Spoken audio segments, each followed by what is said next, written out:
വളരെ അപൂർവമായി മാത്രമാണ് കേരളത്തിൽ സ്ത്രീകളെ വധശിക്ഷയ്ക്ക് വിധിച്ചിരുന്നത്. നിലവിൽ ഒരു സ്ത്രീ മാത്രമാണ് കേരളത്തിലെ ജയിലുകളിൽ വധശിക്ഷ കാത്തു കഴിയുന്നത്. അത് വിഴിഞ്ഞം മല്ലൂർ ശാന്തകുമാരി വധക്കേസിൽ കോവളം സ്വദേശി റഫീഖ ബീവിയാണത്. തൂക്കുകയർ വിധിച്ചതോടെ വധശിക്ഷയ്ക്ക് വിധിക്കപ്പെടുന്ന കേരളത്തിലെ പ്രായം കുറഞ്ഞ വനിതാ കുറ്റവാളിയായി ഗ്രീഷ്മയും മാറി. ഷാരോൺ വധക്കേസിൽ നെയ്യാറ്റിൻകര അഡീഷണൽ സെഷൻ കോടതിയാണ് ഗ്രീഷ്മക്ക് തൂക്കുകയർ വിധിച്ചത്. കേസിലെ ഒന്നാം പ്രതിയാണ് ഗ്രീഷ്മ. രണ്ടാം പ്രതി ഗ്രീഷ്മയുടെ അമ്മാവനാണ്.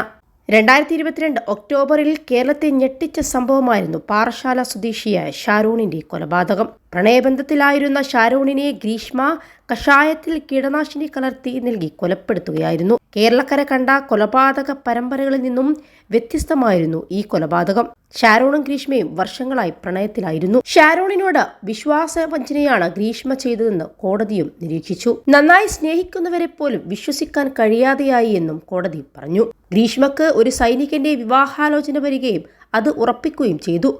തുടർന്ന് ഷാരോണിനെ ഒഴിവാക്കാൻ ഗ്രീഷ്മയും കുടുംബവും പദ്ധതിയിടുന്നു. ഇതിന്റെ ഭാഗമായി ഗ്രീഷ്മ ഷാരോണിനെ വീട്ടിലേക്ക് വിളിച്ചു വരുത്തുകയും വിഷം ചേർത്ത കഷായം നൽകുകയും ചെയ്യുന്നു. കഷായം കഴിച്ച ശേഷം വീട്ടിലെത്തിയ ഷാരോൺ അവശനിലയിലായി. തുടർന്ന് വീട്ടുകാർ ഷാരോണിനെ ആശുപത്രിയിൽ പ്രവേശിപ്പിക്കുകയായിരുന്നു. 11 ദിവസം ചികിത്സയിൽ കഴിഞ്ഞ ശേഷമാണ് ഷാരോൺ മരണത്തിന് കീഴടങ്ങുന്നത്. പാരസിറ്റമോൾ ഗുളിക പൊടിച്ച് ജ്യൂസിൽ കലർത്തി നൽകിയാണ് ആദ്യ കൊലപാതക ശ്രമം നടത്തിയത്.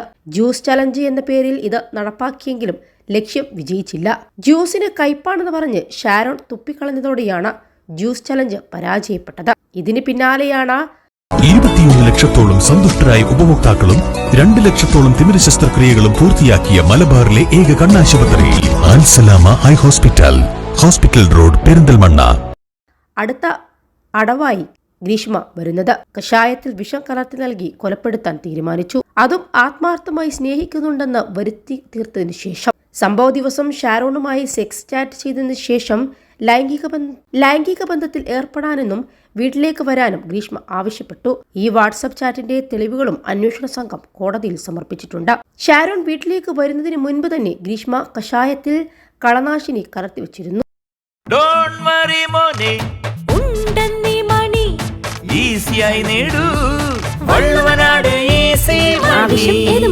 പണം ഞങ്ങൾ തരും. തുടർന്ന് ഒരു ഗ്ലാസ് കഷായം ഷാരോണിനെ കൊണ്ട് കുടിപ്പിച്ചു. കഷായം കുടിച്ച് വീടിന് പുറത്തേക്ക് പോയ ഷാരോൺ ഛർദ്ദിച്ച് അവശനായാണ് പുറത്ത് കാത്തിരുന്ന സുഹൃത്തിന്റെ അടുത്തെത്തിയതെന്നും കുറ്റപത്രത്തിൽ വ്യക്തമാക്കുന്നുണ്ട്. 62 പേജുള്ള കുറ്റപത്രത്തിൽ ഗ്രീഷ്മയുടെ ക്രിമിനൽ സ്വഭാവങ്ങൾ വ്യക്തമാക്കിയിട്ടുണ്ട്. അമ്മയോടും അമ്മാവനോടും ഷാരോണിനെ കൊലപ്പെടുത്തിയ കാര്യം ഗ്രീഷ്മ പറഞ്ഞിരുന്നു. കൊലപാതകത്തിൽ പങ്കില്ലെങ്കിലും തെളിവുകൾ നശിപ്പിക്കാൻ ഇരുവരും സഹായിച്ചു. സൈനികരുമായി വിവാഹം ഉറപ്പിച്ചതിനു ശേഷം ഗ്രീഷ്മയുടെ സ്വഭാവത്തിൽ മാറ്റം വന്നത് ഷാരോൺ അറിഞ്ഞിരുന്നില്ല. തന്റെ ആദ്യ ഭർത്താവ് മരിക്കുമെന്ന് ജാതകത്തിലുള്ളതായി കാമുകനായ ഷാരോണിനോട് ഗ്രീഷ്മ പറഞ്ഞിരുന്നു. അതിൽ വിശ്വാസമില്ലെന്ന് പറഞ്ഞ ഷാരോൺ ബന്ധത്തിൽ നിന്ന് പിന്മാറാൻ തയ്യാറായില്ല. ഇതോടെയാണ് കൊല്ലാൻ പദ്ധതി ആസൂത്രണം ചെയ്തത്. അമ്മാവൻ കൃഷിക്കുപയോഗിച്ച കളനാശിനി കഷായത്തിൽ കലർത്തി. ഗ്രീഷ്മയുടെ മൊഴിയിലെ വൈരുദ്ധ്യവും പോസ്റ്റ്മോർട്ടം ചെയ്ത ഡോക്ടർ നൽകിയ വിവരങ്ങളും കേസിൽ വഴിത്തിരിവായി. വീട്ടിലെത്തിയ ഓട്ടോ ഡ്രൈവർക്കും ജ്യൂസ് നൽകിയതായും കുടിച്ച ശേഷം ഡ്രൈവർക്കും ഛർദ്ദിലുണ്ടായതായും ഗ്രീഷ്മ ഷാരോണിനോട് കുടുംബത്തിനെയും അറിയിച്ചിരുന്നു. തുടർന്ന് കാരണക്കോണം സ്വദേശിയായ ഡ്രൈവറെ കേന്ദ്രീകരിച്ച് നടത്തിയ അന്വേഷണത്തിൽ ഇതെല്ലാം കളവാണെന്ന് ബോധ്യമായി.